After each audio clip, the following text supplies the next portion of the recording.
Good morning, my fellow yogic travelers. I'm mighty glad to be alive today, and I hope that you are too, as we continue to live, laugh, love, learn, linger, and live the life we love. Well, I always start with a little story. It's just a snippet of the three men in the woods.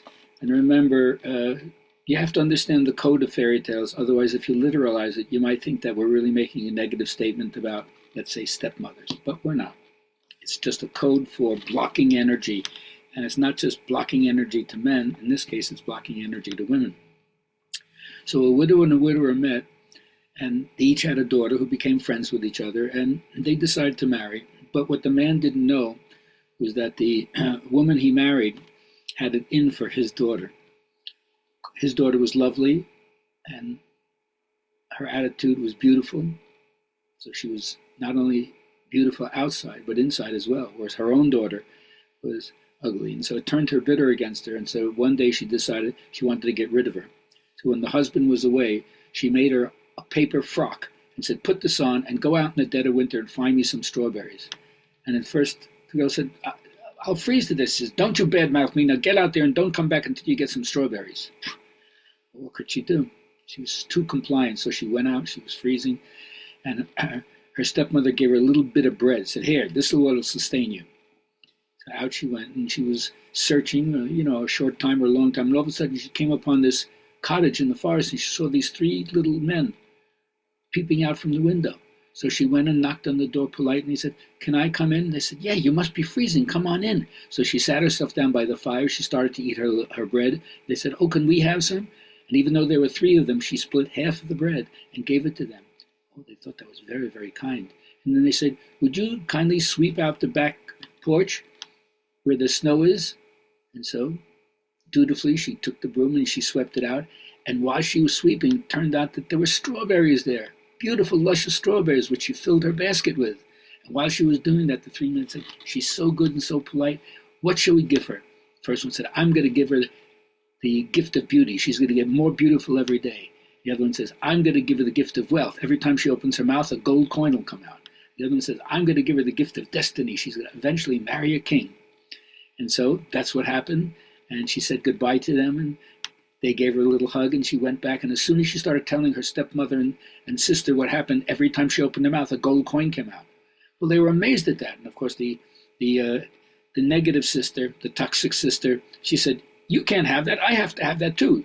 So her mother gave her a warm coat and gave her a lot of food, and off she went. She found her way to the hut. She saw the three men peeping out. She didn't knock on the door. She barged right in. She went right over to the fire and warmed herself. She started eating her food, and they said, can you give us some of the food? She says, yeah, I only have enough for myself. Oh, they didn't like her selfishness. And they said, well, would you go out on the back porch and sweep it out for us? She says, I'm not your servant. And so she went out there to try to find strawberries, and she couldn't find any. And meanwhile, the three said to each other, what shall we give her?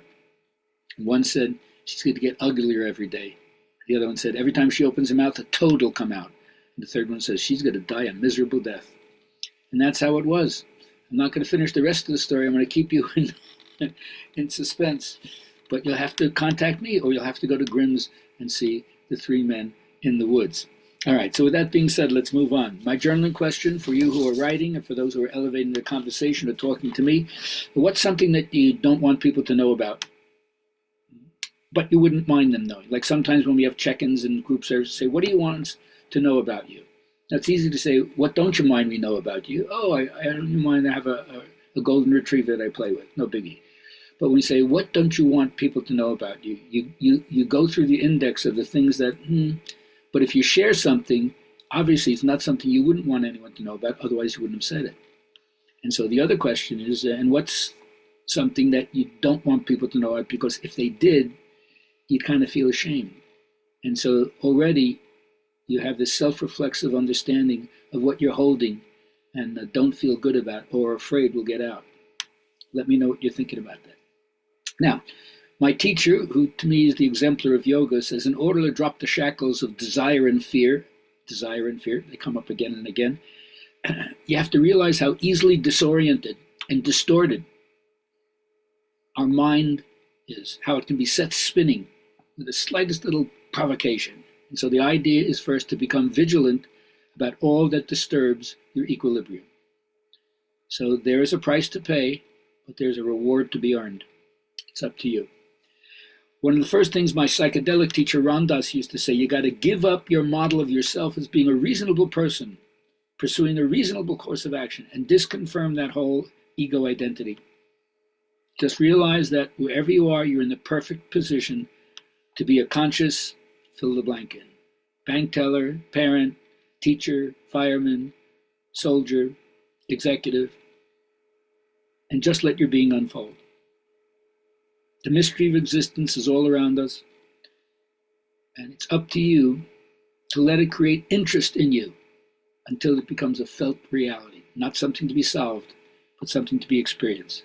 And then you'll see it functions like a magnet, drawing all the iron firelings of their life together. So, to end, remember the affirmation teachers always put it back in your court. What are you willing to allow in, rather than what you are trying to get rid of that you don't want? Keep vibing the good thoughts, because thoughts that disappear from your mind can no longer demonstrate in the outer world. So the thoughts that you keep dwelling on tend to materialize and outpicture themselves. So just remember, stop stewing and start doing. And be an advocate of TNT, today not tomorrow, DIN, do it now. Have a great day.